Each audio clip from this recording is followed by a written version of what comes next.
Ben ritrovati ascolto dalla redazione. Secondo il Wall Street Journal, Roman Abramovich e i negoziatori ucraini avrebbero sofferto sintomi di sospetto avvelenamento dopo un incontro a Kiev all'inizio del mese. La notizia è stata confermata dal portavoce dell'oligarca russo, che spiega come Abramovich stiene e continuerà ad adoperarsi per i negoziati. Ma è giallo sui negoziatori. Il consigliere della presidenza e capo negoziatore ucraino Mikhailo Podolyak ha infatti smentito quanto riportato dal quotidiano americano, affermando che si tratta di una speculazione. Intanto in queste ore ha parlato del conflitto il capo dello Stato italiano, Sergio Mattarella. Trattative per chiudere la guerra immediatamente, per ritirare le forze di invasione, per trovare soluzioni politiche, pronti a contribuire a perseguirle non appena si aprissero spiragli di disponibilità. Tutto questo richiama ancora una volta l'importanza della cultura, l'importanza del sapere, l'importanza degli scambi di cultura nel mondo, strumento veicolo fondamentale per il progresso dell'umanità. Sulla base di un'analisi ponderata dei prezzi dei carburanti comunicati negli ultimi giorni dai distributori, si registrano dei prezzi stabili in linea con il taglio delle accise deciso dal governo e non in rialzo come riportato da alcuni organi di stampa che effettuano rilevazioni non omogenee di dati pubblicati sul portale, è quanto ha affermato il Ministero dello Sviluppo. Un medico Novax è stato arrestato dai carabinieri del NAS di Torino per falso ideologico in atti pubblici, errore determinato dall'altrui inganno e omicidio colposo. Il professionista è accusato di aver emesso certificati di esenzione dal vaccino anti-Covid senza fondamento nei confronti di una settantina di persone che ora risultano indagate. La situazione si è aggravata dopo la morte di un suo paziente di 70 anni che non si era vaccinato e che è deceduto il 12 gennaio. Continua la strage dei senza tetto nelle città americane dopo gli accoltellamenti a New York e Washington. 4 persone sono rimaste uccise a Salem in Oregon, dove un'auto si è schiantata contro un accampamento nel quale vivono circa 300 clochard. Un uomo di 24 anni è stato arrestato ed è accusato di omicidio colposo, aggressione e comportamento pericoloso. Secondo la polizia l'uomo era ubriaco. Calcio, ripartire, questa è la parola che Roberto Mancini ha usato indicando la decisione di restare sulla panchina della nazionale. Il CT dell'Italia l'ha praticamente confermato a poche ore dalla sfida con la Turchia. In questi giorni ho parlato con il presidente Gravina, ha detto, e siamo allineati. Abbiamo parlato col presidente in questi giorni e credo che siamo allineati su tutto. Mi fa piacere tutto questo e quindi insomma poi ne riparleremo nei prossimi giorni, tanto ci vedremo dopo che torniamo da questa partita. Credo che adesso pensiamo a questa partita, poi con calma ragioneremo su tutto e vedere quello che potranno essere le cose da migliorare per il futuro e quindi è tutto qua. Ed è tutto, restate con noi.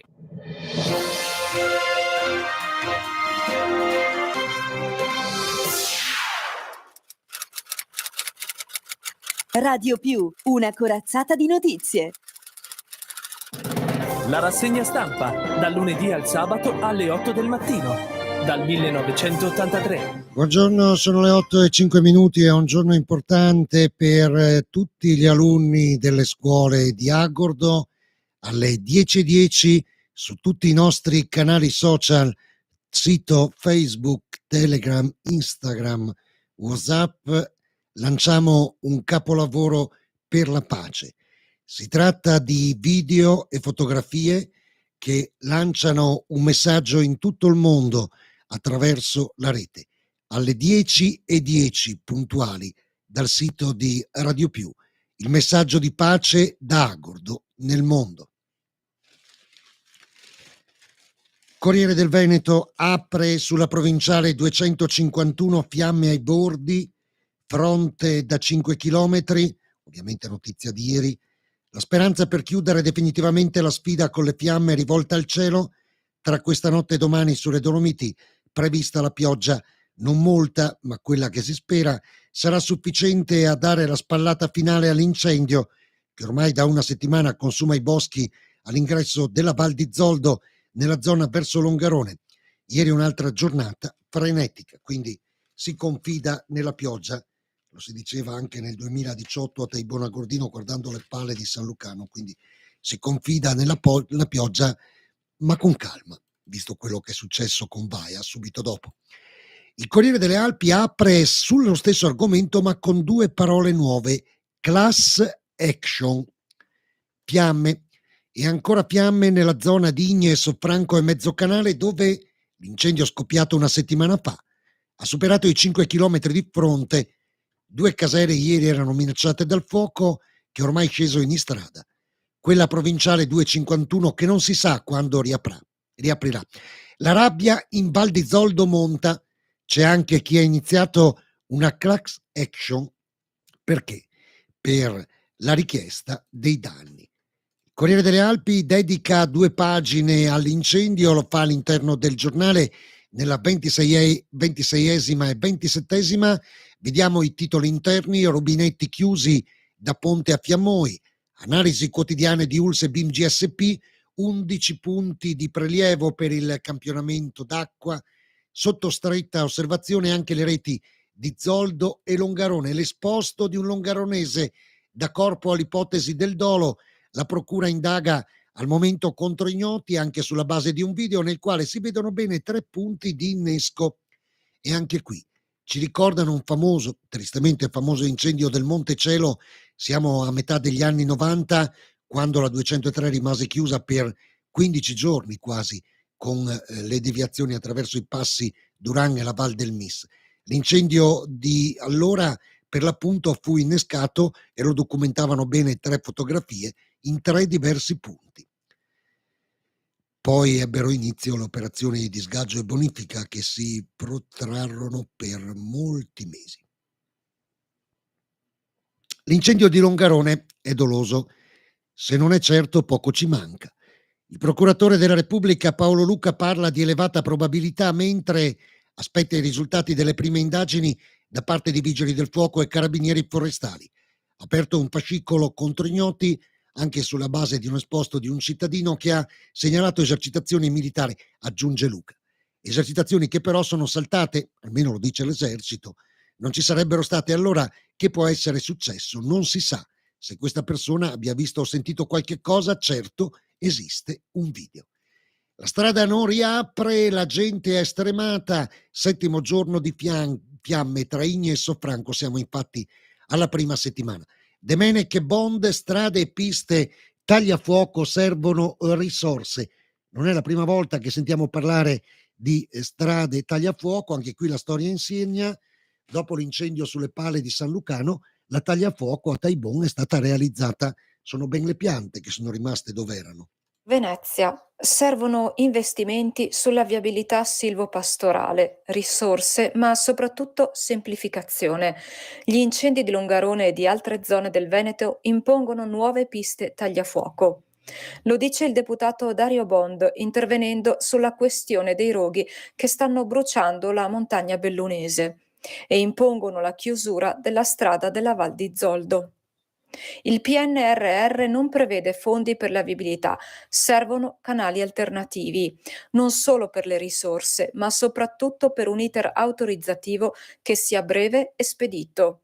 La creazione di nuove piste tagliafuoco come quella da poco realizzata sulle pale di San Lucano, dopo il disastroso incendio del 2018, diventa importante non solo per garantire sicurezza e piena operatività a vigili del fuoco e personale antincendio, ma anche per il recupero del materiale legnoso e la valorizzazione dei boschi. Per questo dicevo che la strada tagliafuoco sulle pale di San Lucano era stata realizzata anche per recuperare gli alberi. Non è stato tirato su uno dal 2018. Speriamo non siano finiti i soldi dopo aver fatto una grande strada. Roger Domenech chiede al ministro soldi. Con una interrogazione al Ministero delle Infrastrutture ha voluto sottolineare ancora una volta la necessità di reperire delle risorse per 2 situazioni sicuramente di emergenza. Da una parte la Galleria Il Comelico e le alternative che devono essere messe in campo per evitare la chiusura per un tempo così lungo della galleria stessa, dall'altra la strada per la Val Zoldana, che come sappiamo anche in questo momento è chiusa a causa incendio, ma che è protagonista sorta di chiusure durante l'anno intermittenti che non garantiscono ai cittadini, insomma, di poterla percorrere in tranquillità durante tutto l'anno.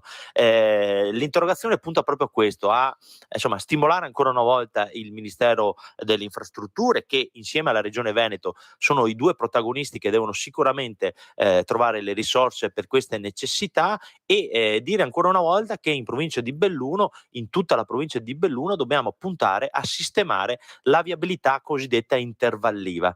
Spesso si sente parlare di grandi opere teoriche, e secondo me invece quello che dobbiamo fare velocemente è proprio dare questa garanzia di viabilità all'interno di tutte le nostre valli, sistemare quindi la viabilità esistente, potenziarla, renderla sicura, in modo che tutte le popolazioni di tutte le valli possono tranquillamente percorrere le strade senza l'incertezza che oggi abbiamo, soprattutto in alcune di queste. Ad esempio la regionale del Duran, che è l'unica importante alternativa alla Val Zoldana per raggiungere l'Agordino, e parte della provincia che anche questa mattina era interessata da caduta sassi. Angela Pederiva, importante firma del Gazzettino, oggi scrive scrive una storia importante. Buon compleanno, Sami, ma ora vogliamo giustizia. Angela Pederiva. Ieri per la famiglia di Inca Mugnai di Feltre è stato il primo 28 marzo senza Sami, finalmente libera ma irrimediabilmente lontana dopo che 10 giorni fa suo padre Giorgio, in qualità di amministratore di sostegno, ha esercitato il potere di prestare in nome e per conto della beneficiaria il consenso informato all'eventuale interruzione delle terapie e trattamenti di mantenimento in vita, come disposto dal giudice tutelare Umberto Giacomelli. Eppure sua madre Genzianella non ha mancato di sentirla vicina nelle ore in cui Samantha e il gemello Manuel compivano 31 anni. Le ho mandato un messaggio sul cellulare, come farò sempre finché sarò viva, rivela la donna, adesso che l'obiettivo di dare pace a sua figlia è stato raggiunto e dunque può concentrarsi con i familiari nel centrarne un altro, avere giustizia in sua memoria. Il dolce sorriso di Samantha è incastonato dentro una cornice d'argento. A questa foto Genzianella ha appoggiato un biglietto scritto a mano. Con tutto l'amore di mamma, gli auguri di compleanno sono sempre per Manuel e Samantha. Insieme i due fratelli sono venuti al mondo nel 1991. Uniti restano nel cuore dei loro cari.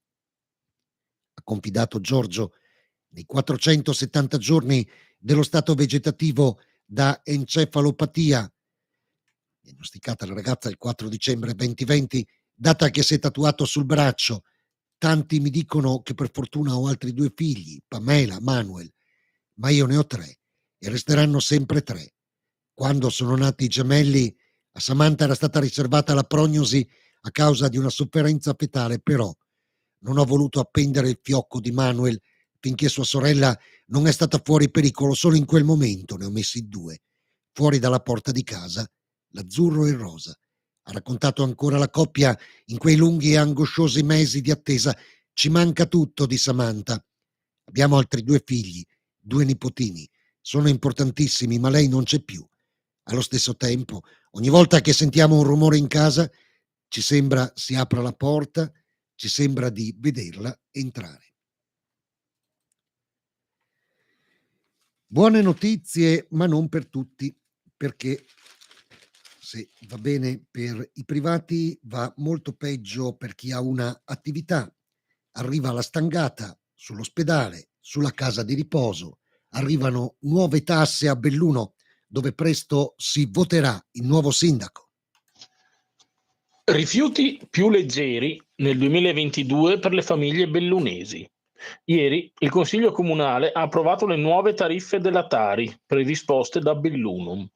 Ci sono belle sorprese per le famiglie che potranno godere in media di uno sconto del 2,6% rispetto allo scorso anno. Sull'altro piatto della bilancia invece i costi per le utenze non domestiche che subiranno un aumento calcolato in una media del 4,5%, ma l'aumento non sarà generalizzato né uniforme per tutte le attività. Ci sarà chi spenderà un po' di meno, come negozi di abbigliamento, cinema, teatri, librerie, meno 0,5%, bar, caffè e pasticcerie, 0,36%. Aumenti attorno al 4% invece per banche e uffici in genere, questi ultimi pagheranno così circa 50 euro in più rispetto al 2021. Aumenti nell'ordine del 6% per altre attività come parrucchieri, barbieri ed estetiste, poco di più per officine e carrozzerie. In linea con le altre attività, una media dal 4 al 5% in più gli aumenti per il settore alimentare, mentre una vera stangata è quella che aspetta la casa di riposo Gazzalante, più 12,4%, e l'ospedale San Martino, più 16,4%.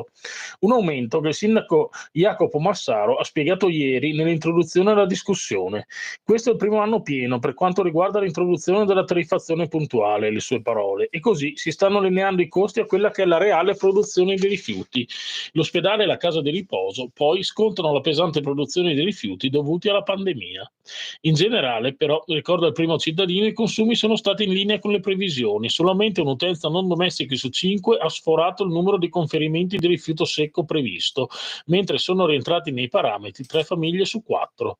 Si può sempre fare meglio, la risposta di Massaro ad una domanda sollevata dal capogruppo di Belluno e di tutti Paolo Gamba sulla certezza che Belluno stia ottimizzando al meglio le risorse. Ma l'essere riusciti a mantenere tariffe così basse è un risultato dovuto proprio alla grande attenzione che ho potuto constatare in tutto lo staff di Belluno. E va messo in conto il fatto che l'allargamento della base societaria ad altri comuni permette di fare economie di scala che poi si ripercuotono positivamente nelle tasche dei cittadini. Il Consiglio Comunale ha anche votato, con l'astensione di alcuni esponenti di minoranza e l'unico voto contrario dell'ex capogruppo del PD Paolo Bello, anche la delibera che trasforma la destinazione d'uso della parte nord dell'ex caserma Fantuzzi. Da fabbricato di tipo F con destinazione militare diventerà un edificio a destinazione scolastica. Si tratta di un primo passo concreto verso lo spostamento negli spazi dell'ex caserma del liceo scientifico Galilei. Ora la porzione di stabile, di proprietà del demanio, potrà essere ceduta in permuta alla provincia, in cambio dell'attuale stabile che ospita la questura. Nell'ex caserma prenderanno posto così sia la nuova questura con la sede della polizia stradale, nel lato sud quello che si affaccia su via Volontari della Libertà, e nel lato nord, diviso dalla piazza d'Armi, il nuovo liceo. Era Moreno Gioli dal Corriere del Veneto. E a proposito di elezioni, De Pellegrin, Fratelli d'Italia, l'accordo è fatto, quindi alla fine in qualche modo l'accordo è fatto. Fratelli d'Italia a fianco di Oscar De Pellegrin nella corsa a sindaco del capoluogo, superate difficoltà e frizioni, ottenuto evidentemente il placet anche a livello superiore, partito coordinato dal senatore De Carlo ha deciso nessun candidato interno, quindi pieno appoggio a De Pellegrin. Il centrosinistra invece decide di andare avanti con 2 persone, da una parte Olivotto e dall'altra Vignato. E adesso parliamo di quelli presi per il Covid, o presi per il collo, se vogliamo metterci un'altra parte del corpo, ci si potrebbe mettere anche un'altra parte del corpo, ma insomma è troppo volgare. Allora, il personale è preso per il Covid. Stipendi in ritardo per i supplenti della scuola della provincia di Belluno, lo scrive il Corriere delle Alpi con Paola Dallanese, un problema che sta interessando 150 persone, collaboratori scolastici, personale amministrativo per lo più e docenti. Trattasi di personale che fa parte degli organici Covid attivati a settembre per consentire la riapertura in sicurezza delle scuole, i cui contratti in prima scadenza a marzo sono stati di recente prorogati. Ritardo nel pagamento segnalato ai sindacati di categoria va da 1 fino a 3-4 mesi in cui il dipendente della scuola non ha ricevuto un euro, eppure l'affitto, le bollette delle utenze, le spese per vivere continuano ad esserci, quelle non sono state sospese e in provincia lavorano molti docenti, bidelli, provenienti da altre regioni, quindi con un affitto da sostenere mensilmente. Su questa vicenda la segretaria della CISL, Lorella Benvenu, si dice molto arrabbiata. Un ritardo è dovuto principalmente alla lentezza, quella burocratica, dell'assegnazione dei fondi da parte del Ministero. Per pagare questi stipendi è necessario un giro lungo e faticoso, come la nostra segretaria nazionale Ivana Barbacci ha ben spiegato nei giorni scorsi. Lo dice chiaramente dunque Lorella Benvenu. Lorella Benvenu, tra l'altro, che oggi entra nelle pagine importanti del notiziario per una nuova carica che ha assunto a livello nazionale, di cui avremo modo di parlarne nei prossimi appuntamenti. Corriere delle Alpi, 2 notizie di cronaca. Iniziamo dalla prima. La morte di Davide senza un perché. La procura chiede l'archiviazione. Non ci sono certezze sulle cause della morte di Davide. Lo scrive oggi il quotidiano dei bellunesi, il Corriere delle Alpi, riportando il messaggio di una famiglia che chiede nuove indagini al tribunale. Il pubblico ministero Simone Marcon ha chiesto l'archiviazione dell'inchiesta per omicidio colposo, aperta a luglio, a carico di un medico del pronto soccorso del San Martino.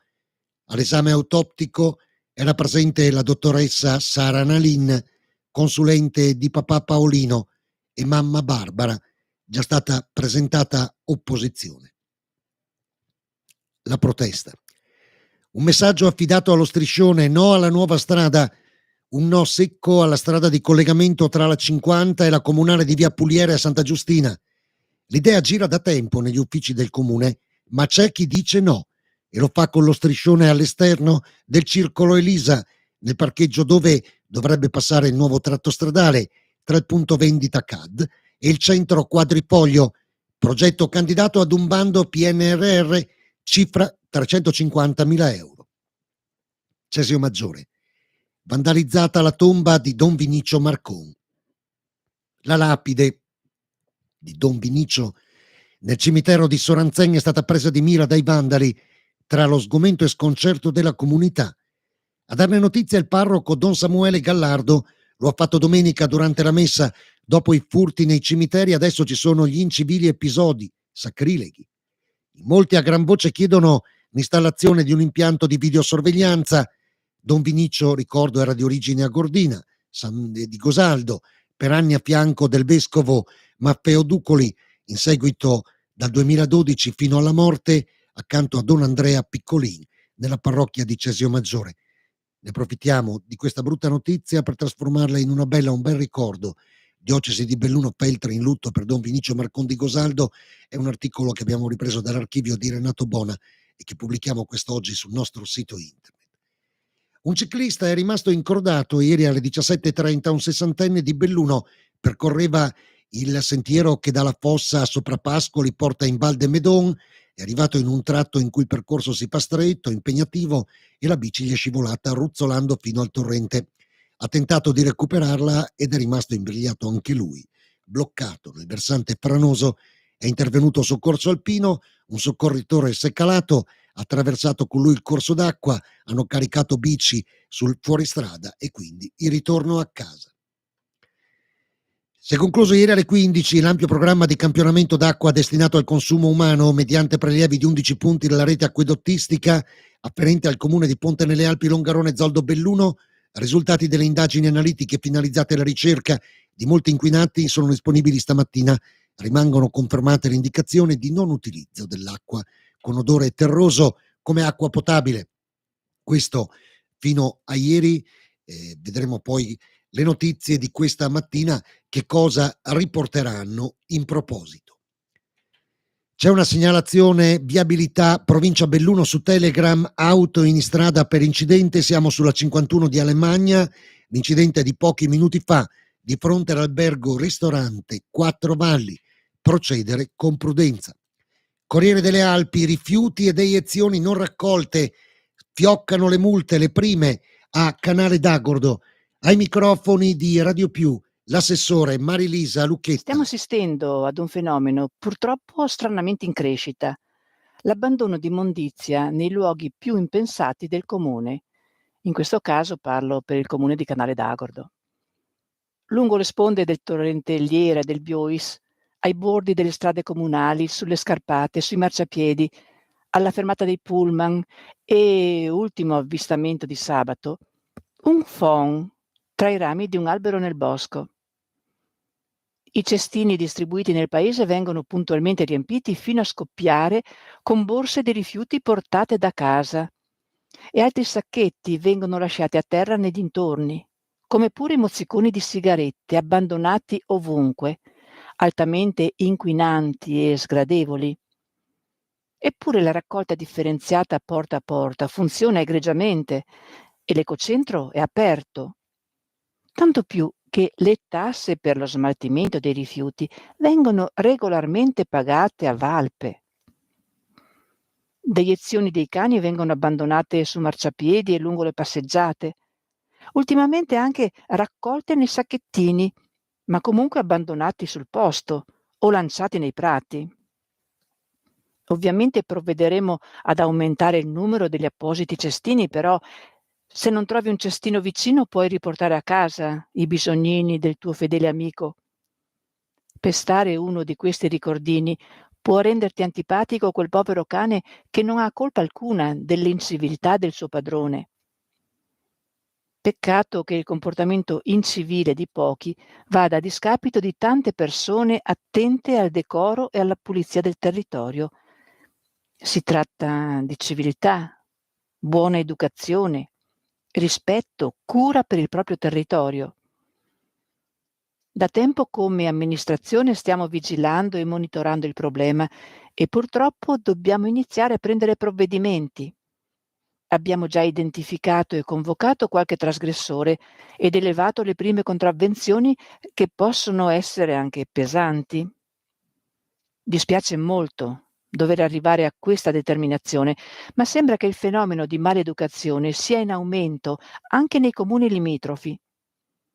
I ragazzi della scuola media di Canale, in collaborazione con l'associazione Plastic Free e il comune, quest'anno hanno lavorato su questo tema ed ora stanno realizzando dei cartelli stimolo da installare nei punti più critici. Speriamo che la loro buona volontà e il loro impegno riescano a sensibilizzare qualcuno. Con questa associazione, inoltre, verrà organizzata qualche iniziativa ecologica che interesserà tutta la popolazione. I volontari che si presteranno saranno coperti dall'assicurazione. Grazie di cuore a tutte le persone che ci aiutano a rendere più pulito e accogliente il nostro ambiente e che avranno la pazienza di continuare a farlo. Dice bene l'assessore che le segnalazioni arrivano anche dai comuni vicini. 2 giorni fa da Taibona a Gordino, i rifiuti lungo la Besausica, l'ecocentro a 100 metri, ieri da Canada a Voscan. Molti da tempo si chiedono cosa possa servire la vecchia 203 a Gordina, sempre più abbandonata al suo destino, preda del cordevole già dai giorni di Baia, era il 2018. Ebbene, sono arrivate le risposte. Quella strada sotto il ponte è la discarica incontrollata. Da tempo si scarica di tutto, tanto chi controlla. E da Cencenighe un'altra segnalazione, spero che anche nel comune di Cencenighe si faccia qualche cosa, i cestini ci sono, la raccolta differenziata funziona, la gente civile c'è, poi ci sono gli incivili, i volontari che puliscono e se non basta forse bisogna passare alle sanzioni. Qualche telecamera potrebbe aiutare a stanare l'incivile, ad esempio c'è un'auto da anni davanti ad una casa, ci passo spesso, col tempo è stata vandalizzata, possibile che tutto ciò sia ammesso e ammissibile? Corriere delle Alpi, titolo in prima pagina, Borgo Valbelluna Ideal, gli operai col piatto sospeso, del vecchio è una garanzia. Ieri le assemblee sull'avvertenza, sentimenti contraddittori tra i dipendenti, vogliamo tornare a lavorare al più presto. Si cita del vecchio come garanzia perché, come ormai si ripete da mesi, è entrata la Delfin, appunto della famiglia del vecchio, in quella che è la cordata con Rossi, appunto per la Ideal. La psichiatria di Feltre affidata a Brega, Montagna come terapia, buon lavoro al nuovo primario presso l'ospedale di Feltre da Belluno, un braccialetto di sensibilità nei confronti dell'autismo è un'iniziativa lanciata dalla famiglia Pastore, coinvolge 2 scuole bellunesi, il 2 aprile giornata della consapevolezza. Bella la fotografia di centropagina, chef e cuoca sorridenti a Parigi con stella messe a tavola.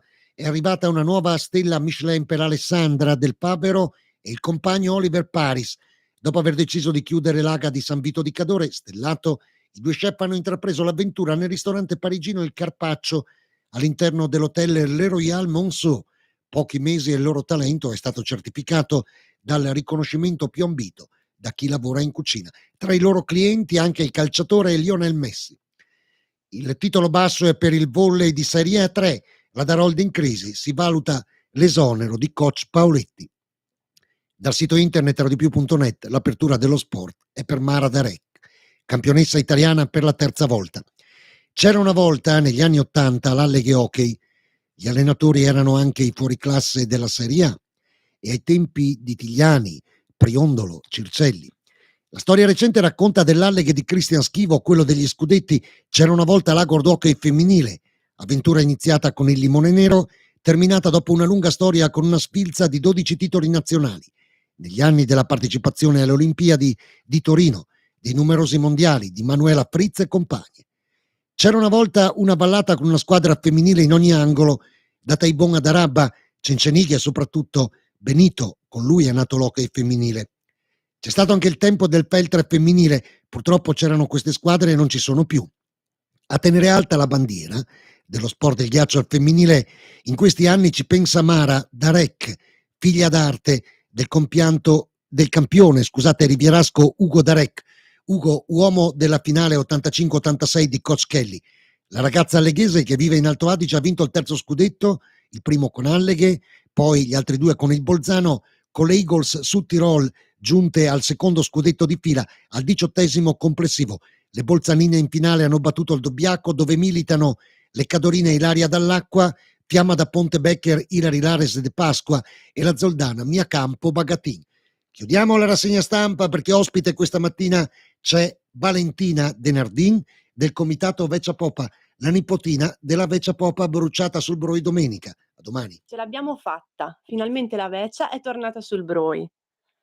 Grazie a tutti quelli che sono venuti a vederla, a quelli che si sono vestiti in maschera, ai bambini del centro e a tutti i bimbi presenti, ai gruppi folk, a tutti quelli che hanno collaborato, a Mirko di Radio Più, agli sponsor, a tutti quelli che ci hanno incoraggiato a parole e con i fatti, a noi del comitato che ci abbiamo creduto nonostante il momento difficile. Siamo strasoddisfatti della giornata. Siamo felici, è stata la prima manifestazione tornata per intero ad Agordo dopo l'arrivo del Covid. Speriamo sia d'auspicio anche per le altre che verranno. Grazie a tutti quelli che erano contenti come noi di essere presenti dopo 2 anni di fermo. A tutti i sorrisi visti sul Broi in questa giornata di sole che ci ha aiutato a festeggiare insieme. Ci vediamo il prossimo anno e come sempre, viva la Veccia Popa!